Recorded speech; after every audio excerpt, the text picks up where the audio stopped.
Bonjour, nous abordons aujourd'hui la prévention de la dépendance. Quelques généralités ou plus précisément une question: peut-on parler de prévention lorsque l'on fait référence à la dépendance? Si l'on considère que chaque individu peut agir sur certains processus individuels, tels le vieillissement, la santé physique et psychique par exemple, il nous est permis alors de parler de prévention de la dépendance. Donc, premièrement, le vieillissement, on peut dire que tout le monde est concerné. Nous vieillissons tous, mais ainsi que nous le disions dans le premier cours, nous pouvons agir pour que le bien vieillir ne soit pas une idée sans lendemain. Nous disions que le bien vieillir se préparait bien avant l'âge de la retraite ou bien avant le troisième âge. Il va de soi qu'une personne qui n'a pas pris soin de sa santé durant sa jeunesse, disons entre 18 et 40 ans, qui s'est adonné à l'alcool, aux substances illicites, au tabagisme par exemple, ou bien qui a eu une alimentation désastreuse, responsable de son obésité, ne s'est pas donné les bons moyens pour accéder à ce que nous nommons le bien vieillir. Il y a donc des facteurs aggravants. Nous savons de nos jours que le tabagisme est responsable de bien des maladies, cancer, problèmes cardiovasculaires entre autres, que la consommation abusive d'alcool est également responsable de pathologies plus ou moins graves, la cirrhose du foie, ou la cirrhose tout court d'ailleurs, polynévrite, syndrome de Korsakoff, qui se caractérise par des troubles neurologiques, notamment de la cognition, ou des difficultés de mémorisation, ou bien des fausses reconnaissances. La consommation régulière de substances illicites, cocaïne, héroïne, LSD, ne prépare pas les personnes à bien vivre leur vieillissement. Nous avons suffisamment d'exemples autour de nous dans l'actualité pour ne pas insister sur cette problématique. Ensuite, l'âge ou le vieillissement se rappelle à nous quasi quotidiennement. À 60 ans, nous entrons dans la catégorie des seniors. Si dorénavant l'âge de la mise à la retraite tend à augmenter, 62 ans à l'heure où je vous parle, il est de notoriété publique que bien des personnes actives après 60 ans font le constat qu'elles n'ont plus les mêmes capacités physiques, psychiques, pour continuer à exercer leur profession comme elles le faisaient encore 10 ans auparavant. C'est encore plus vrai pour les personnes qui exercent une profession physiquement pénible.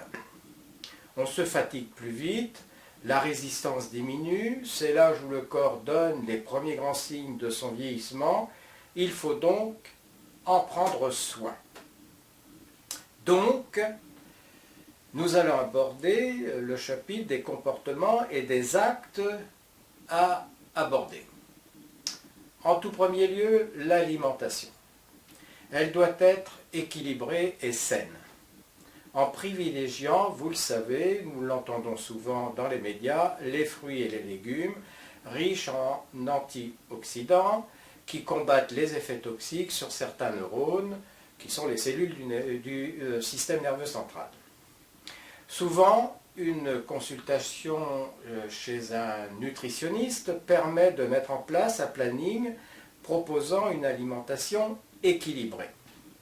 La consommation d'alcool doit être très modérée, voire plus que réduite, alors que nous savons que certaines personnes, âgées surtout, consomment trop de boissons alcoolisées, souvent parce qu'elles sont seules, s'ennuient, n'ont plus d'activité ou se sentent angoissées.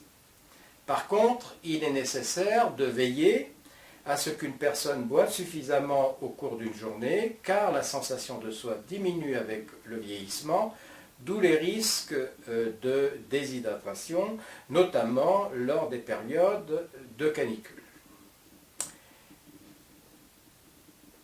La vie intellectuelle. Il faut stimuler notre cerveau, c'est-à-dire nos neurones et les connexions qui les relient, que l'on nomme des synapses.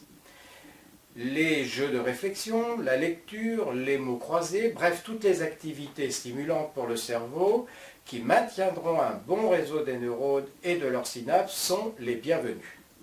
On entend souvent dire que nous perdons des milliers de neurones par jour, et ce, dès la fin de l'adolescence. Mais nous savons que notre cerveau n'utilise qu'un petit pourcentage de son potentiel. Il faut donc sans cesse le stimuler. La perte de mémoire n'est pas obligatoirement due à la disparition des neurones, mais comme l'affirment certains scientifiques, à un manque d'activité physique et intellectuelle. Ces activités jouent un grand rôle dans le maintien ou l'apparition de nouveaux neurones, facteur indubitable de lutte contre le vieillissement précoce.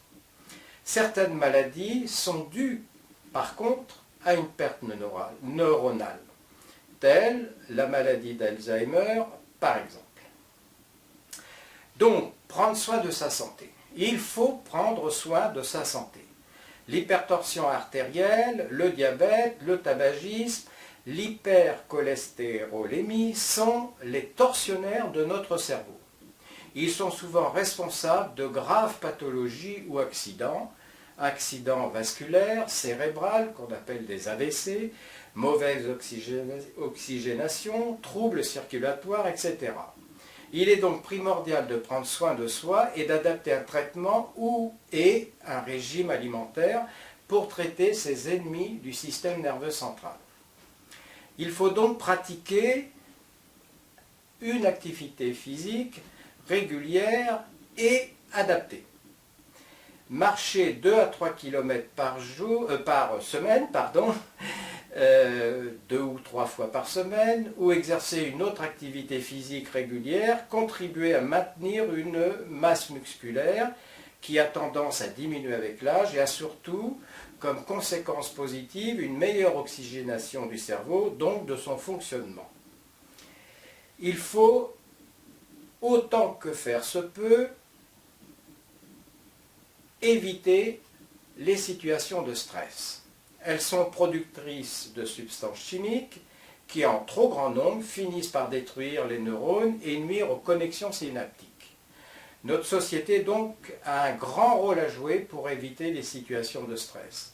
Il va de soi qu'une personne âgée en situation de précarité, isolée, etc., ne se trouve pas dans les meilleures conditions pour bien vieillir. Notre société devrait être reconnaissante à toutes les personnes âgées en créant les conditions pour qu'elles vivent décemment leur vieillesse. Nous allons aborder la question de la vigilance, et notamment de la vigilance de l'entourage. L'entourage immédiat des personnes âgées est en première ligne, si je puis m'exprimer ainsi, pour observer leur état, disons, général. Il y a des signes qui ne trompent pas lorsqu'une personne âgée entre dans un processus de dépendance ou tout simplement lorsqu'elle présente une dégradation de son état de santé. Par exemple, la plainte. Il faut être à l'écoute et ne pas porter de jugement. Les personnes âgées regrettent le temps où tout allait bien. Elles doivent progressivement faire le deuil de leur jeunesse et du temps où elles étaient parfaitement autonomes. C'est parfois un processus moralement très douloureux. La jeunesse est le temps de la séduction, du plaisir, des excès, de la résistance physique, etc. Tout ceci tend à disparaître et les personnes âgées se posent souvent et naturellement cette question. Que suis-je devenu ? Bien entendu, il existe de grandes variations selon les sujets. Certaines personnes vivent très bien leur vieillissement, tout du moins en apparence. Pour d'autres, les sentiments varient. Cela peut aller du silence à la plainte, à la dépression, à une véritable souffrance psychique, voire à des pathologies psychiatriques. Être senior de nos jours, c'est le plus souvent ne plus travailler, vivre sans les enfants qui sont partis mener leur vie ailleurs, parfois très loin. Mais cela peut également être un temps d'occupation très important, tel la garde des petits-enfants le soir ou le mercredi, parce que leurs parents travaillent. La plainte est toujours l'expression d'une souffrance ou d'une inquiétude. Il ne faut pas la négliger. Il est même nécessaire de chercher à comprendre ce qu'elle dissimule. Ensuite, nous allons parler de la perte de mémoire. Nous l'avons dit, chacun fait l'expérience lorsque l'âge avance d'une mémoire moins performante. Bien évidemment, nous ne vieillissons pas tous de la même façon. Nous ne sommes pas égaux devant les processus de vieillissement. Nous sommes tributaires de notre patrimoine génétique en tout premier lieu et de notre héritage culturel, social, environnemental, professionnel.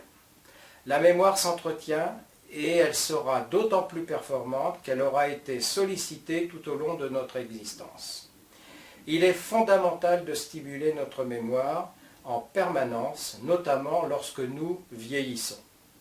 La lecture, les jeux, les mots croisés, bref, tout ce qui sollicite la mémoire est le bienvenu.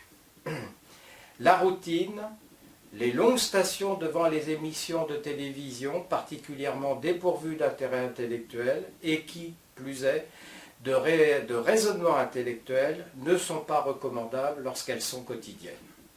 Malgré tout cela, la mémoire se perd, entendons-nous. Je n'imprime plus, me disait récemment une personne de mon âge. Je dois tout marquer, sinon je ne me souviens plus où j'ai mis telle chose ou ce que je dois faire. Il y a 2 semaines, j'ai fabriqué un pain avec ma machine à pain et c'est en voulant en fabriquer un autre que je me suis rendu compte que j'avais complètement oublié qu'il y en avait un dedans. D'autant que ma machine à pain est dans le sous-sol de ma maison. Ça m'angoisse, j'ai peur de devenir Alzheimer. Lorsqu'on intervient chez une personne âgée, il est impératif de respecter ses rangements.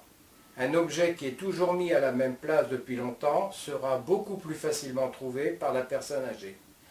Ne pas respecter cela, c'est inévitablement se créer des ennuis, car la personne âgée aura vite fait de vous accuser de vol, par exemple, parce qu'elle ne retrouve pas ce qu'elle cherchait. C'est un comportement fréquent, comme il est fréquent lorsque l'âge est très avancé, de constater qu'une personne âgée ne se souviendra plus que vous êtes venu la voir la veille.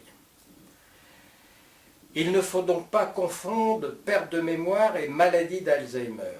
Avoir une mémoire moins performante n'est pas le signe d'une pathologie future telle la maladie d'Alzheimer. Cette maladie peut débuter très tôt, vers 40 ans.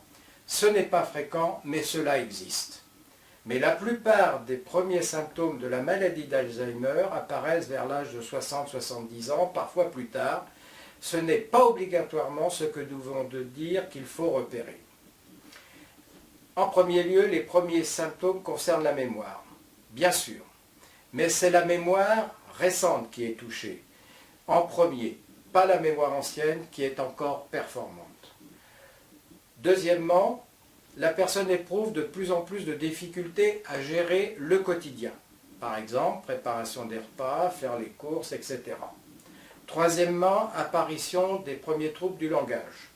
Les mots viennent moins facilement ou bien ils sont inappropriés dans une conversation. Quatrièmement, la perte d'objets est fréquente. En définitive, les objets ne sont pas perdus. Ils ont été vraisemblablement placés au mauvais endroit, par exemple les clés dans le micro-ondes. Cinquièmement, le jugement s'altère et nous pouvons assister à des comportements inadéquats. Par exemple, sortir en petite tenue lorsqu'il fait froid. Sixièmement, nous assistons à des changements de comportement associés à des symptômes d'anxiété, d'irritabilité, voire d'agitation. Septièmement, bien entendu, le raisonnement dit abstrait est altéré. La personne n'est plus capable de s'occuper des tâches administratives, par exemple. Huitièmement, si la personne avait une passion, un hobby, sa motivation pour cette activité tend à se réduire, voire à totalement disparaître. Donc, en cas de doute, ne pas hésiter à consulter un médecin ou un spécialiste. Les troubles somatiques, maintenant. Ils sont fréquents, voire omniprésents. Nous l'avons dit, il est inutile, voire dangereux, de demander à une personne âgée de prendre sur elle, comme on dit, c'est-à-dire de faire comme si son corps ne lui faisait pas mal. Il est indispensable qu'elle prenne soin d'elle, qu'elle mobilise son corps à travers des activités qui lui sont possibles. La gymnastique douce, la piscine, la marche sont pratiquées par de nombreuses personnes de plus de 60 ans.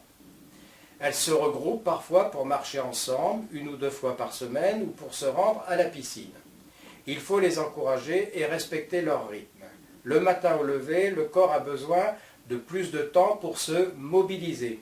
Il faut le dérouiller, entre guillemets, l'assouplir, pour le rendre moins douloureux ou pour le désankyloser. La prévention de la dépendance, donc, nous concerne tous. Il faut prendre soin de notre santé, à titre collectif, familial ou relationnel. Agir lorsque nous soupçonnons une dégradation de l'état de santé d'une personne âgée, à titre prophylactique, c'est-à-dire préventif, en agissant sur notre entourage proche pour tenter de changer les comportements à risque, consommation d'alcool, tabagisme, mauvaise alimentation, inactivité physique et intellectuelle. Voilà. Donc dans le prochain cours, nous parlerons plus en détail des pathologies du troisième âge. Je vous invite à vous rendre sur le forum et à consulter les exercices proposés. Merci.